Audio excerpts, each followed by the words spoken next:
So, I just finished watching the first episode of Invincible. It just released tonight at midnight, and I gotta say, going in, there's gonna be heavy spoilers here. So if you haven't watched it, or you know, if you don't care about spoilers, continue ahead if you've already watched it. But yeah, spoilers for sure. I, going into this series, really had no expectations. In fact, that's not entirely true. I wasn't expecting much from it. I saw Kirkman talking about it on the Fat Man Beyond podcast on YouTube last week, and it piqued my interest a little more.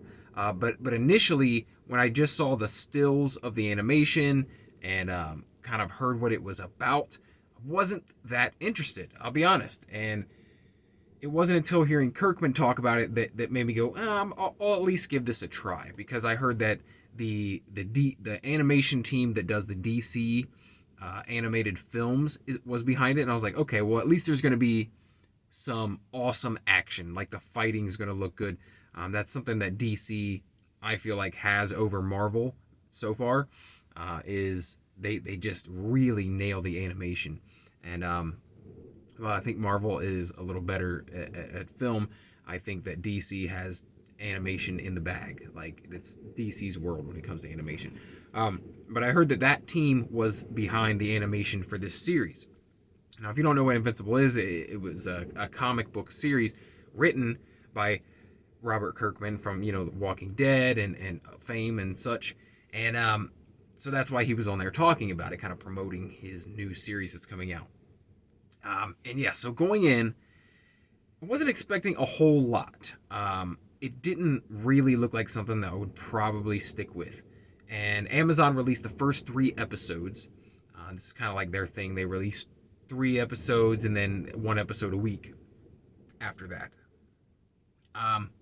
Yeah, this surprised the hell out of me. I love it.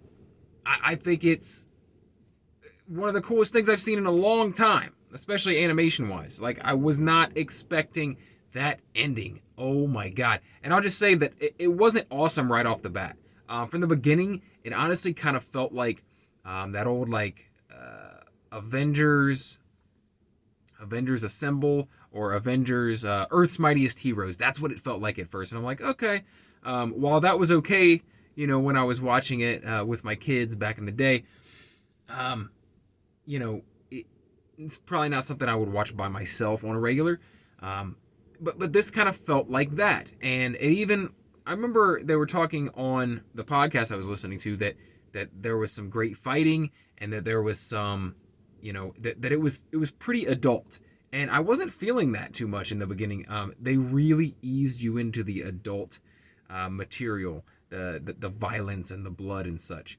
And man, so it's going along, and it's the story of this kid Mark, whose dad is basically Superman. And that was one thing that kind of turned me off at first, that this is like every hero in this series was kind of a knockoff of like a DC superhero, kind of. And like, you had this guy that was kind of like the Flash, and you had another guy that was kind of like Aquaman, and you had a girl that was kind of like Wonder Woman. It was very similar. And then the main character, Mark, his father, Omni-Man, was basically Superman. I mean, same powers and everything. And so I was like, okay, but I figured I would at least give it these 3 episodes, right?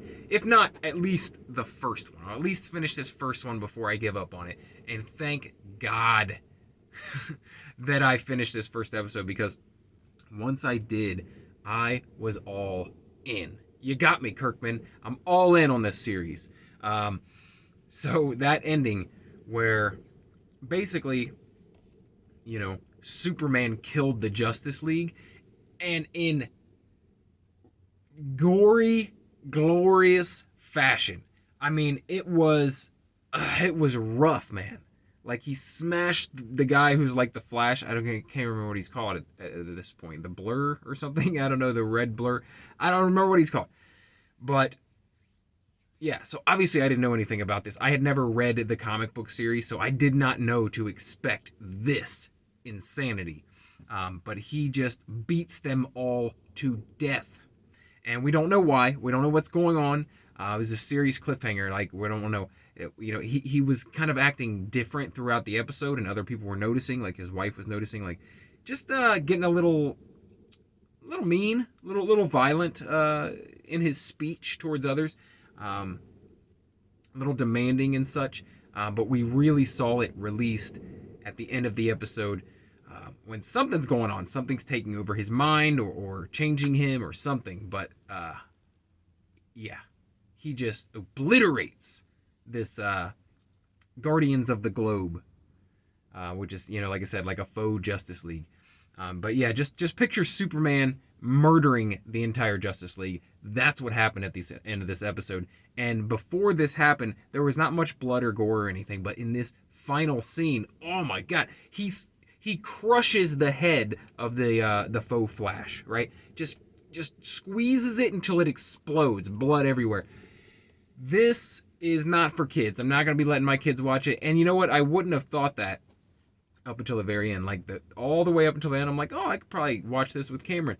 No, I don't think so. It's a little too bloody and violent, but it's right up my alley, and I absolutely loved it. I think it's awesome. It's a breath of fresh air, really, and yeah, I can't wait to see what happens next. I can't wait to watch this story unfold. Enjoyed it very much. Wow, that first episode got me.